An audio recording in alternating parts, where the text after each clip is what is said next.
ഓ ഇപ്പോഴേ എൻ്റെ വീട്ടിൽ നിറച്ച് പൂക്കളായിട്ട് നിൽക്കുകയാണ്. എല്ലാ ചെടിയിലും പൂക്കളോടുള്ള ഇഷ്ടം കൊണ്ടാണ് ഞാൻ ചെടി വളർത്തുന്നത്.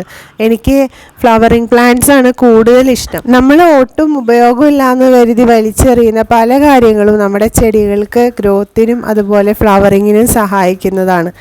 അതിൽ മെയിനായിട്ട് പറയുകയാണെങ്കിൽ നമ്മൾ തേങ്ങയുടെ വെള്ളം ഉണ്ടല്ലോ, അത് നമ്മൾ ഡെയിലി നമുക്ക് തേങ്ങ പൊട്ടിക്കുമ്പോൾ വെള്ളം കിട്ടും. ചിലപ്പോൾ നമ്മളത് കുടിച്ചിട്ട് ബാക്കിയുള്ളത് കളയുക ചെയ്യുക. ഇനി എന്നാലേ തേങ്ങ വെള്ളം കളയണതിന് മുമ്പ് ഇതൊന്ന് ചെയ്ത് നോക്കണം കേട്ടോ. അപ്പോൾ നിങ്ങൾക്ക് മനസ്സിലാവും ഇത് എത്രമാത്രം നിങ്ങളുടെ ചെടികൾക്ക് ഗ്രോത്ത് ഉണ്ടാക്കുന്നുണ്ടെന്നുള്ളത്.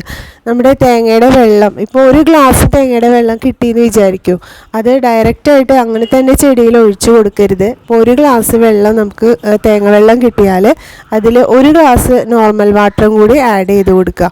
അതിനുശേഷം ചെടികളുടെ ഇലയിലൊക്കെ സ്പ്രേ ചെയ്ത് കൊടുക്കുക. നമ്മളിത് ഒരിക്കലും കടയ്ക്കൊന്നും മണ്ണിലൊന്നും ഒഴിക്കാൻ പാടില്ല. ഇലകളിൽ മാത്രം സ്പ്രേ ചെയ്ത് കൊടുക്കുക. സ്പ്രേ ബോട്ടിൽ വേണം. സ്പ്രേ ബോട്ടിൽ സാധാരണ വെള്ളവും അതുപോലെ തേങ്ങ വെള്ളവും കൂടി മിക്സ് ചെയ്തിട്ട് ഇതിൻ്റെ ഇലകളിൽ മാത്രം ഒന്ന് സ്പ്രേ ചെയ്ത് കൊടുത്തു കഴിഞ്ഞാൽ ഇതിന് നല്ല ഗ്രോത്ത് ആയിരിക്കും ചെടികളിൽ ഉണ്ടാവുക. നന്നായിട്ട് പൂക്കളുണ്ടാവും. നല്ല തേങ്ങ വെള്ളം ആണെങ്കിൽ മാത്രം ഒഴിക്കുക കേട്ടോ. തേങ്ങ വെള്ളം ചീത്ത തേങ്ങ വെള്ളം ആണെങ്കിൽ വെള്ളം ചീത്തയായിട്ടുണ്ടെങ്കിൽ ഒരിക്കലും അത് ചെടികൾക്ക് ഒഴിച്ചു കൊടുക്കാൻ നിൽക്കരുത്. അത് കളയാം. വെള്ളം ചേർത്തിട്ട് നമുക്കിത് ചെടികൾക്കൊക്കെ ചട്ടിയിലും മണ്ണിലും ഒക്കെ ഒഴിച്ചു കഴിഞ്ഞാൽ ഉറുമ്പുകളും അതുപോലെയുള്ള പ്രാണികളൊക്കെ വരാൻ വളരെയധികം ചാൻസ് ഉണ്ട്.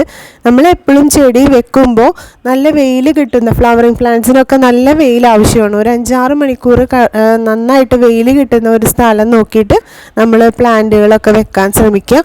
അതുപോലെ നല്ല ചൂടാണ്, അപ്പോൾ ഇതിന് വെള്ളം കറക്റ്റായിട്ട് കൊടുക്കാൻ ശ്രമിക്കുക. എല്ലാ ദിവസവും വെള്ളം ഒഴിച്ചു കൊടുക്കുക. പ്ലാന്റ് നടുമ്പോൾ തന്നെ നമ്മൾ ശ്രദ്ധിക്കേണ്ടത് പോട്ടിംഗ് മിക്സ് ആണ്. അത് കറക്റ്റായിട്ട് നമ്മൾ നല്ലൊരു പോട്ടിംഗ് മിക്സിൽ പ്ലാന്റ് നടുക. ചട്ടിയിൽ നിന്ന് നന്നായിട്ട് വെള്ളം ഊർന്നു പോകുന്നുണ്ടോ എന്നൊക്കെ നോക്കുക. അതിനുശേഷം ഇതുപോലുള്ള തേങ്ങ വെള്ളം ഒക്കെ ഉപയോഗിച്ചിട്ടുള്ള ഫെർട്ടിലൈസറുകൾ കൊടുക്കുകയാണെങ്കിൽ നമ്മുടെ ചെടികളിൽ നിറച്ച് പൂക്കളുണ്ടാവും. മണി പ്ലാന്റിനും ഇൻഡോർ പ്ലാന്റ്സിനും ഫ്ലവറിങ് പ്ലാന്റ്സിനും ഇനി ചെറിയ വെജിറ്റബിൾസിൻ്റെ പ്ലാന്റുകളൊക്കെ ഉണ്ടാവില്ലേ, അതിനെല്ലാത്തിനും നമുക്ക് സേഫായിട്ട് നമുക്ക് ഈ വെള്ളം ഉപയോഗിച്ച് നമ്മുടെ ചെടികൾക്കൊക്കെ നല്ല ഗ്രോത്ത് ഉണ്ടാക്കാൻ പറ്റും. തേങ്ങ വെള്ളം ഒഴിച്ചു കൊടുക്കുമ്പോൾ നമുക്ക് കാണാം ഈ ചെടികളിൽ ചെറിയ ചെറിയ കമ്പുകൾ ചില്ലകളൊക്കെ ആയിട്ട് വരുന്നതും, അതുപോലെ ഇതിൻ്റെ ചെടികളുടെ ഇല നല്ല ഗ്രീൻ കളറായിട്ട് മാറുകയും ചെടിക്ക് നല്ല ഗ്രോത്ത് ഉണ്ടാവുകയും അതിൽ നിറച്ച് ഫ്ലവറും ഒക്കെ ഉണ്ടാവുകയും ചെയ്യും കേട്ടോ. ശരിക്കും പറഞ്ഞാൽ ഈ കോക്കനട്ട് വാട്ടർ ചെടിക്ക് നല്ല ഒരു എനർജി ബൂസ്റ്റർ ആയിട്ടാണ് പ്രവർത്തിക്കുന്നത്. അപ്പോൾ ഇത് നമ്മുടെ ചെടികൾക്കൊക്കെ ഒഴിച്ചു കൊടുക്കുന്നത് വളരെ നല്ലതാണ്. നമുക്ക് ഡെയിലി ചിലപ്പോൾ തേങ്ങ വെള്ളം കിട്ടുന്നുണ്ടാവാം, പക്ഷേ ഡെയിലി ഇത് ഉപയോഗിക്കരുത് കേട്ടോ. 2 ആഴ്ച കൂടുമ്പോൾ ഒരു പ്രാവശ്യം മാത്രം ഉപയോഗിക്കാം. ഒരു ഗ്ലാസ് കോക്കനട്ട് വാട്ടറിലേക്ക് സാധാ നോർമൽ വാട്ടർ ഒരു ഗ്ലാസ് കൂടി മിക്സ് ചെയ്ത് നന്നായിട്ടൊന്ന് കുലുക്കിയെടുത്തതിന് ശേഷം ചെടികളുടെ ഇലകളിൽ മാത്രം സ്പ്രേ ചെയ്ത് കൊടുക്കുക. അപ്പോൾ നിങ്ങളിത് ചെയ്ത് നോക്കിയിട്ട് ഇതിന് റിസൾട്ട് ഉണ്ടോ എന്ന് കമൻറ്റ് ചെയ്യണേ. അപ്പോൾ നിങ്ങൾ ഇതുവരെ ഇങ്ങനെ ചെയ്യാത്തവരാണെങ്കിൽ ഇനി മുതൽ തേങ്ങ വെട്ടുമ്പോൾ ഒക്കെ കിട്ടണ വെള്ളം അത് കളയരുത്.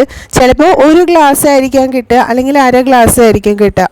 എത്ര കിട്ടുന്നു എന്ന് നോക്കിയിട്ട് അതിൻ്റെ അത്രയും തന്നെ വെള്ളം കൂടി മിക്സ് ചെയ്തിട്ട് ചെടികളുടെ ഇലകളിൽ മാത്രം സ്പ്രേ ചെയ്ത് കൊടുക്കുക. അപ്പോൾ നിങ്ങൾക്ക് അതിൻ്റെ മാജിക് എന്താണെന്ന് മനസ്സിലാവും. 2 ആഴ്ച കൂടുമ്പോൾ ഒരു പ്രാവശ്യം മാത്രം ചെയ്ത് കൊടുക്കുക. നല്ല റിസൾട്ട് ആയിരിക്കും കിട്ടുക. അപ്പോൾ ഇന്നത്തെ വീഡിയോ നല്ല ഹെൽപ്ഫുൾ ആയിട്ടുള്ളൊരു വീഡിയോ ആണ്. അപ്പോൾ നിങ്ങളിത് ചെയ്ത് നോക്കിയിട്ട് ഇതിന് എത്ര ഗ്രോത്ത് ഉണ്ടെന്നുള്ളതൊക്കെ ഒന്ന് കമൻറ്റ് ചെയ്യുക. അപ്പോൾ നമുക്കൊരു പുതിയ വീഡിയോ ആയിട്ട് കാണാം. ബൈ.